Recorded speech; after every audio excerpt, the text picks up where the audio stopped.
it up. It's The Record Machine with your host, Jimmy Howell.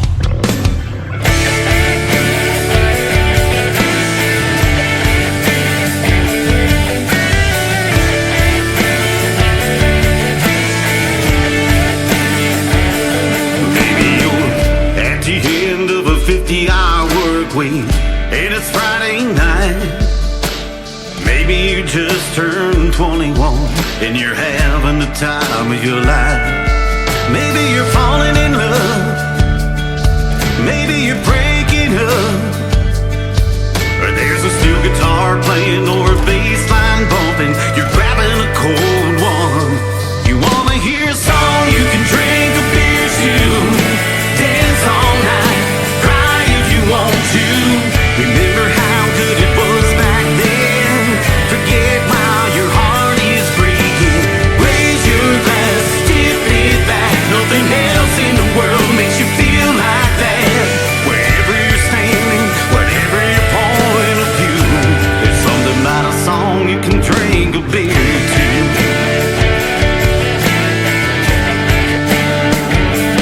Maybe you got somebody by your side that you've been kissing on. Maybe you got caught cheating on. You were cheated on. Oh, you're a soldier, got your orders. You're shipping out in the morning, or you spend half your paycheck just to see this show tonight. You wanna hear a song you can drink a beer to. Dance all night, cry if you want to. Remember how good it was back then. Forget while your heart is breaking. Raise your glass, tip it back. Nothing else in the world makes you feel like that. Wherever you're standing, whatever your point of view, there's something about a song you can drink a beer to.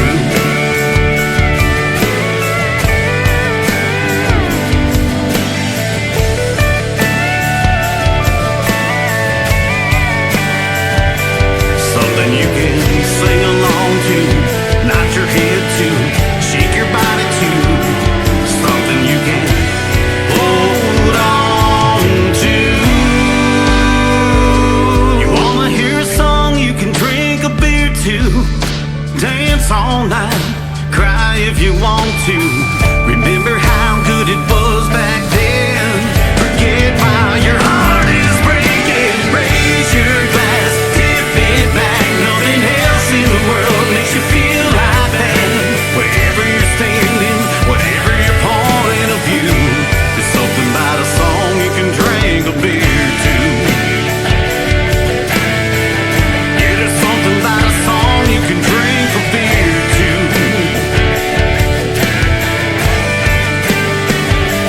Drink a beer to.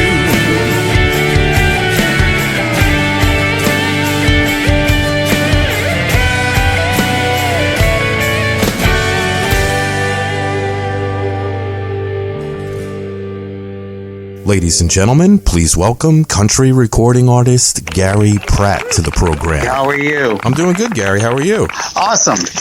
Doing, plugging along. Where are you calling from? Pittsburgh, Pennsylvania. Oh, nice. Steelers fan, huh? Yeah, you gotta be. Are you a baseball fan, too? You like the Pirates? You know what? Yeah, I do like baseball also. Actually, my brother played a lot of baseball, but yeah, Pittsburgh, Pirates, yeah. Actually, my dad helped build the stadium when they were building that, but they tore it down since that. But yeah, he helped build the stadium. In fact, we have two of the seats from the stadium in the basement at his house. Wow, that's pretty cool. So you got a piece of history from that old stadium, huh? Yeah, he actually engraved our names and everything into the stadium when they had it built, but then they had torn it down, so it's no longer there. But it was pretty cool, Yeah, they seem to do that nowadays a lot, like with the older stadiums. There's only a few of them left. I think it was like Fenway's probably the oldest one, right? It's still around. It's kind of in the same condition, right? I'm not sure, but I would think so. I heard that. Yeah, it kind of looks the same to me. I mean, Yankee Stadium's brand new. The Shea Stadium's gone. It's now called Citi Field. That's in New York. I grew up in New Jersey, so I always rooted for the Yankees, but I'm a Buffalo Bills fan when it comes to football. So. Yeah, I just sort of watch the Steelers, when I can. I'm always busy, constantly busy doing something, but I'm sure you got a brand new album coming out, Something Worth Remembering. Can you talk about that a little bit? I am so excited about this album. I actually, there's 11 songs on the album. 6 of them I wrote. 5 of them were written by some Nashville writers that are well known. Like Tony Arata wrote the dance for Garth Brooks, and there's a writer, Danny Wells. A lot of people know him too. But they wrote 5 of the songs. And 6 of the songs I wrote, life experiences. And I like to write songs that I usually listen to what people are saying, and sometimes they have the best titles or the best hooks for songs. But I am so proud of this album. I dedicated it to my brother. He passed away about 3 years ago. Oh, sorry to hear that. And we were going to have 10 songs on the album. And then my producer, Brian Cole, said, listen to this one song. And it just sort of tied the whole album together. The title is Something Worth Remembering. And it reminded me of my brother so much. And that's what the ball got, rolling about what we're going to title the album. And all the different songs throughout the album are like, things that deal with life and, breakups and happiness and, just having fun. And the beginning of the album is a song called You Gotta Jump In. And that's a song I wrote about not being afraid to go for your goals or your dreams, and because when I was younger, I was afraid to do that, and I don't think people should be afraid of that. And the ending of the album is Something Worth Remembering, and it's about doing good for others. So it's sort of a whole, whole story, whole way through the album.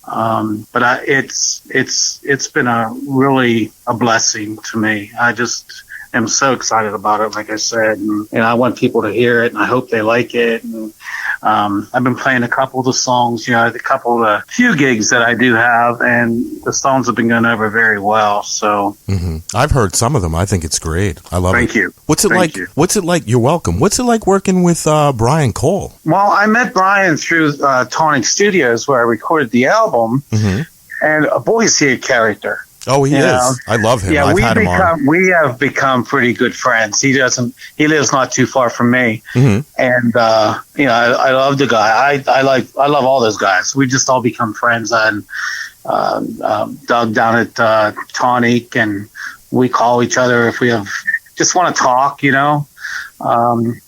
Brian and I, we took a ride down to Nashville because I wanted to get Savannah, who's also on MTS label, to do a duet with me. And I had never met Savannah, but I loved her voice. And before the album was done, I said, Brian, I think this song needs to be a duet. And then he sort of agreed, and he said, well, let's take a trip down to Nashville. So I went down, met up with Savannah, and then we recorded the vocals at Omni Studios. And me and her hit it off pretty good. In fact, we're going to try to write together in the future. But Brian's a great guy. He's funny. He's really funny. Yeah, he's very talented. He's a great singer. Oh, my gosh, those notes he hits. Oh, yeah, he's great. I mean, I heard he's a great bass player, too. Is that true? I do not know that. Yeah, I heard he's a really good bass player. He's played a lot of instruments, at the studio and adding some things, but he didn't do any of the tracks really on the album. He added some synthesizer stuff here and there and did some background vocals. Actually, I spent probably 2 years with him and Doug because I did an album before this. It was a Christmas album. And at the same time when we did the Christmas album, we recorded all the instruments for this album and picked the songs. So it's been a long process to get this out. But like I said, Brian's a great guy. The guy that did do most of the instruments on my album is Adam Ernest. Okay. And he just signed with Sony. So he's got a big gig. He's opening up for some major acts right now. So I'm real proud of him too. just a great bunch of guys, down to earth, and just they want to help you, and they want you to do your best, Of course. Now, the great Matt Weston's on your album, too. Isn't that right? Yeah. I met Matt when he was doing his first single down at Tonic, and I just wanted to have not just, myself on the album, but a couple other people from MTS, because I had talked to Mike Stover. He heard some of the songs. They weren't all done, and he liked them, and he said, yeah, I think we can do something. So I decided to get a couple people that were on the label just to be on the album, just as a added benefit act, I guess. And Matt's a great guy too. He's talented, and he's writing now, which is awesome. And then I got Savannah to go on the album too. So it's been wonderful. I've had some really good reviews on the album, and this is new to me as far as the interviews and all that. I've had other albums, but never anything that was signed, with a company. So the interviews are new. In fact, I think you're my second interview so far. Wow, that's cool. I appreciate you doing it. I really, I dig the songs, and the one I really like, the one that stood out for me is, I believe it's going to be your first single. It's a song you can drink beer to. Can you talk about that a little bit? Yeah, that is a song. I did not write that song. Larry McCoy and Autumn Sizemore wrote that song. But when I heard the song, it was sort of, everybody can relate to that. And that's what I wanted to, get songs that are commercial sounding, radio, sounding songs. And when I heard that, I figured, well, everybody can relate to this. It'd be a good situation, like maybe a job promotion or you have a new love in your life. You want to go out and celebrate, so you need a song to drink a beer to, or it could be the opposite of having like a sorrowful breakup, or death in the family, you lost your job, death of the family, any kind of situation that's not even good, or someone moving away that you really care about, and you need a song to drink a beer to. And there's so many songs, be it happy, be it sad, people do that. They go out after work just to, relax too, just to have a good time. So you always need a song to drink a beer to. Exactly. When I heard it, I was like, wow, this is so true, It is. And when I talked to Mike Stover about which one do you think should be the first single? And I was thinking that should be the first single. And he came back with the same song. And he asked me, what do you think we should call the album? And I said, Something Worth Remembering. And he said he did too. So it was like we were on the same track on that. This song it's a great song. Like I said, everybody can relate to it, and it's a fun song too. And people can sing along to it too. And I think it's a really great song to start the album out for people hearing. Absolutely. Now, will there be any music videos for this release? Yes, we're gonna do a video for it. It's planned. I'm not sure when it's scheduled yet, but we are planning on doing a video on it. Now it'll be the worldwide release will be March 2nd, and then the release of this actual song will be March 6th, and the album comes out March 26th. So we're trying to get some pre-orders and that on Spotify and iTunes. Anybody that wants to get any of those links, they can go to my website too, which we can get to in a little bit here. Over the years, you've opened up for quite a few great artists: Dwight Yoakam, Pam Tillis, Crystal Gayle, Ronnie Milsap. What's that like? We have in town here in Greensburg, like it's probably about 40 miles east of Pittsburgh. That's actually where I live at. But we have a place called the Palace Theater, and they get a lot of the older country stars in, and I think Trey Sassen's was coming up there too, though. And they get some newer too. They had Kip Moore there before the pandemic and that. But I get there. A lot of times, if they need an opening act, they'll give me a call, and it's been great meeting some of these people. Dwight Yoakam was awesome. The girls, Pam Tillis and Lorrie Morgan, they did a show together. Those girls, I tell you what, I got so much respect for them. They were they were great. They had, we went out, we had pizza before the show. Then after the show, they invited me to come and sign autographs at their table, and they were a lot of fun. Then there's some that, Ronnie Milsap was under the weather at the time when he was here, and I didn't really get to really talk to him too much. But it's exciting because people are there to see them, plus they get to see you, and I try to do original stuff so people know what I'm doing. When I was a kid, I always wanted to sing at the Palace Theater, and that happened. So that's awesome. Any shows coming up that you want to talk about? You know what? I don't have anything really scheduled. I used to do like a lot of festivals, and I think they're still on the fence about if they're having some of the festivals. Last summer, they were canceled, and so this I don't know what's going to happen. I do have a couple small gigs coming up in I think June and July, but nothing major. I do have one thing coming up this weekend, though. What's that? It's a telethon for the Westmoreland Cultural Trust here in town. Okay. And it's a virtual telethon on Saturday evening. And I believe it's going to be like, there's a link on my site also with that, but I think it's going to be, all the, social media sites, and that they're just going to put it out there for free. And so I'm actually doing 2 songs from the album that night, but I'm not doing a song you can drink a beer to. I'm waiting for that to come out on the 2nd.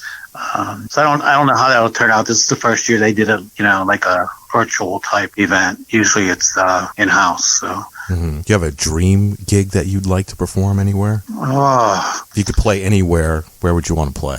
I think I would want to play the Country Music Fest in Nashville. That would be awesome. We have one here. In the main stages, not on the outside stages where I sang before. Yeah. No, I totally hear you. We have Country Music Fest here in Myrtle Beach too. Oh, I know. Friends of mine have a place down there, and that would be awesome too. Yeah. I went to a concert event in Ohio called the Buckeye Concerts. It was awesome. Keith Urban, Rascal Flatts, and they just blew me away with their vocals. And who else was there? Lee Brice and Kenny Chesney. I think Miranda Lambert was there. And I was close. And after that, I was close to the stage. After that, I won't go to a concert unless I'm at least within the first 20 rows. Besides music, what do you enjoy doing? Like your hobbies? I love going to the beach. That's one thing I definitely love. When I can, I enjoy going to the gym. It's sort of a quiet time for me. I'm sort of in my own zone. And not too much for TV. I work a lot. I have my own business also. And I'm usually here. I'm here right now, but I'm usually here a lot. And but you got to make time for family and friends too. That's the most important thing to me, is spending quality time, like with my mom and dad, especially now since my brother has passed. I do have another younger brother. But, people have to realize that, family is very important, family and friends, because, I think that's the whole meaning of life. Exactly. And me, I'm a religious person, and, there's not a day that goes by that, God's not in my life. And, I'm just, I'm blessed with the family I have too. And, the friends I have, and I know I said that before, but that's the most important thing in my life, is spending time with them and making time, because things can get out of hand, and you're like, oh, I don't have time to do this. Well, I think because of my brother passing away, you realize, we're not all here forever. Right. And you could go the next day, and, you also tell people how you think about them and how you care, and because tomorrow they could not be here. Yep, And it's important to make time. yeah, you have to. And sometimes you have to make time, because if you don't have it, put it in the forefront of your mind, you will get consumed by other things. Exactly. And you always have time to do other things, but you need to spend quality time with your family and your friends, and also try to, attain your goals. And I hope, I hope it'd be nice to have one of these songs on the top 20, or even, I hope someday one of my songs will be even recorded by, someone that's a major, country music, star. And, that's hopes and dreams, but I've been dreaming about this for a long time. So do you have a website you'd like to promote? Yeah. And an email. People want to email, that'd be great too. My website is, www.garyprattmusic.com. Find out information, about me, and a lot of pictures, and some old albums are on there. The new one's not on there yet, but it will be. Links to iTunes and Spotify and all that. My email, if anybody ever, they want to contact me, there is Gary Pratt music at AOL.com. And I'm on all the sites, Instagram and Facebook and Twitter and all that. So, I love for people to reach out, especially after they hear the song. Let me know what they think about it, Right. Any final thoughts before we go? I thank you for your time, and, I appreciate that very well. And thank you for making it easy on me. You being, one of the first interviews. So it's like, I'm not sure what you're going to be asked, but, you just got to be yourself. And, but I appreciate that very much. And, I just want to thank, Brian Cole and Doug Casper, Adam Ernest, Savannah, Matt Weston, and of course, MTS Mike Stover, for believing in the project and helping me do, the best I could possibly do. And, they've all been blessings, and I just want them to know that.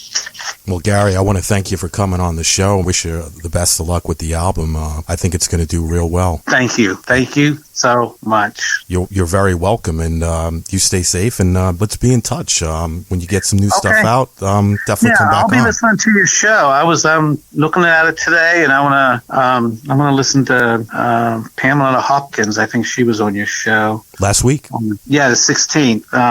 I've been listening to her stuff too. Me and her has been talking back and forth too, because she's also on the same label. So I like to try to reach out, to people and see how they're doing. So, but yeah, I love to keep in touch. I appreciate you taking the time out for me and having me on the show. It's been great. Thank you. You're welcome. And like I said, stay safe, and we'll talk soon. All right, buddy? All right. God bless. All right. God bless you. Take care, brother. Bye. Thank you.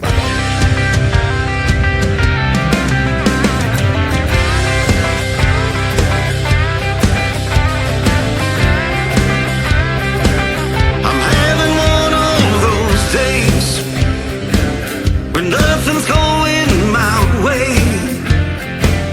The boss been shooting, spit me out. Don't even know what that's about. He says I've got an attitude.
was scared.